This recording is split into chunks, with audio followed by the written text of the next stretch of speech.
দরুদ শরীফের বিস্ময়কর ফজিলত সম্পর্কে আজকে আমরা আলোচনা করব ইনশাআল্লাহ। আমরা যারা নিয়মিত 5 ওয়াক্ত সালাত আদায় করি, পাশাপাশি তাসবিহ তাহলিল সহ অন্যান্য ওজিফা পাঠ করতে অভ্যস্ত, তাদের মধ্যে দরুদ শরীফ কিন্তু একটা গুরুত্বপূর্ণ একটা বিষয়। তাসবিহ তাহলিল ইস্তিগফার দোয়া মুরাকাবা সহ অন্যান্য সমস্ত আমলের মধ্যে দরুদ শরীফের গুরুত্ব অনেক বেশি। এর মধ্যে অনেকগুলো ফজিলত রয়েছে যেগুলো আমাদের অনেকেরই অজানা। এই বিষয়ের উপর আজকে আমরা আলোচনা করছি। হযরত আবু হুরায়রা রাদিয়াল্লাহু আনহু বর্ণনা করেছেন, রাসূলুল্লাহ সাল্লাল্লাহু আলাইহি ওয়াসাল্লাম বলেছেন, মান সাল্লা আলাইয়া ইনদা কবরি, যে ব্যক্তি আমার কবরে এসে দরুদ পাঠ করে, সামিআতুহু, সেই দরুদ আমি শুনি। ওমান সাল্লা আলাইয়া নাইয়ান, আর যে ব্যক্তি দূরে থেকে আমার প্রতি দরুদ পাঠ করে, উবলিগতুহু, রাওয়াহুল বাইহাকি, সেই দরুদ আমার কাছে পৌঁছানো হয়।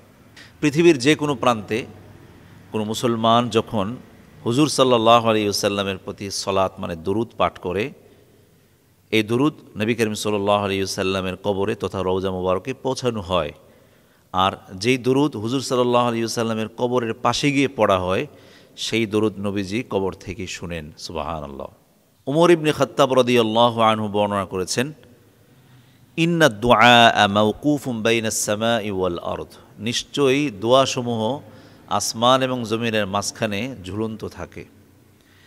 লা ইয়াসআদু মিনহা শাই, কিছুই পৌঁছায় না উপরে, হাত্তা তুসল্লি আলা নবিয়িক, রাওয়াহু তিরমিজি, যতক্ষণ পর্যন্ত তোমার নবীর প্রতি দরুদ পাঠ না করো ততক্ষণ পর্যন্ত কোনো দোয়া আসমানে পৌঁছে না। তার মানে হচ্ছে আল্লাহ তাআলার দরবারে বান্দার ফরিয়াদ, প্রার্থনা, মোনাজাত, দোয়া, চাওয়া পাওয়া, এগুলো আল্লাহ তাআলার কাছে পৌঁছতে হলে দরুদটা হচ্ছে সিঁড়ি, অর্থাৎ এটা হচ্ছে একটা সোপান, এর মাধ্যমে আল্লাহ তাআলার কাছে পৌঁছে। আব্দুল্লাহ ইবনে মাসউদ রাদিয়াল্লাহু আনহু বলেন, নবী করিম সাল্লাল্লাহু আলাইহি ওয়াসাল্লাম বলেছেন, ইন্না লিল্লাহি মালাইকা, নিশ্চয়ই আল্লাহ তাআলার কিছু ফেরেশতা রয়েছে এমন, সাইয়াহিনা ফিল আরদ, যারা জমিনে অর্থাৎ পৃথিবীতে বিচরণ করে, সারা পৃথিবীতে। ইউবাল্লিগুনি মিন উম্মতি আসসালাম, তারা আমার উম্মতের সালাম আমার কাছে পৌঁছায়। সারা পৃথিবীতে পরিভ্রমণরত অসংখ্য অগণিত ফেরেশতা রয়েছেন যারা আমার উম্মতের সালামগুলো সংগ্রহ করে আমার কাছে পৌঁছায়। সুবহানাল্লাহ।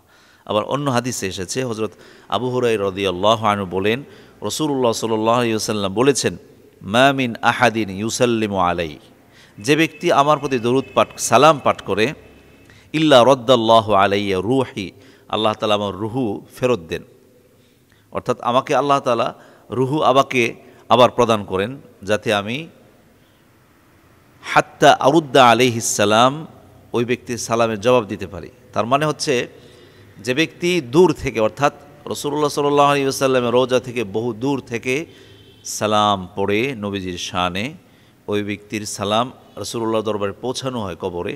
আর যে ব্যক্তি হুজুর সাল্লাল্লাহু আলাইহি ওয়াসাল্লামের রওজার পাশে সালাম দেয়, এই সালাম রাসূল শুনেন এবং সালামের জবাব দেন। আবু হুরায়রা রাদিয়াল্লাহু আনহু বলেন, তিনি বলেন, রাসূলুল্লাহ সাল্লাল্লাহু আলাইহি ওয়াসাল্লাম বলেছেন, লা তাজআলু বুয়ুতাকুম কুবুরা, তোমাদের ঘরগুলোকে কবর বানায়ও না। কবর বানায়ও না মানে হচ্ছে ইবাদত শূন্য করো না। কবরে যেমন আওয়াজ নেই, নিঃশব্দ, কোনো ইবাদত বন্দেগী কিছুই নেই, একেবারে নিথর নিস্তব্ধ পরিবেশ, আমলবিহীন, কবরের মধ্যে কোনো আমল হয় না। কবরের উপরেও সুন্দর পরিবেশ থাকে না, একটা জঙ্গলের মতো অথবা নিথর পরিবেশ থাকে। এজন্য রাসূল বলেছেন, লা তাজআলু বুয়ুতাকুম কুবুরা, তোমাদের ঘরগুলোকে কবরের মতো বানায়ও না।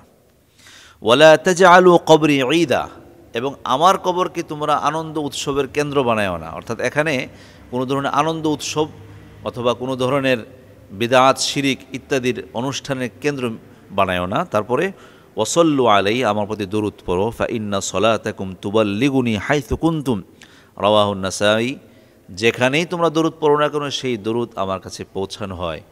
সুপ্রিয় বন্ধুগণ, আজকের আলোচনা আমরা জানলাম যে নবী করিম সাল্লাল্লাহু আলাইহি ওয়াসাল্লামের রওজার পাশে গিয়ে যে ব্যক্তি সলাত পড়ে মানে দরুদ পড়ে, সেই দরুদ রাসূল শুনতে পান। দূর থেকে যে ব্যক্তি হুজুর সাল্লাল্লাহু আলাইহি ওয়াসাল্লামের প্রতি দরুদ পাঠ করে, আল্লাহ তাআলার ফেরেশতারা সেই দরুদ হুজুর রওজা মুবারকে পৌঁছিয়ে দেন।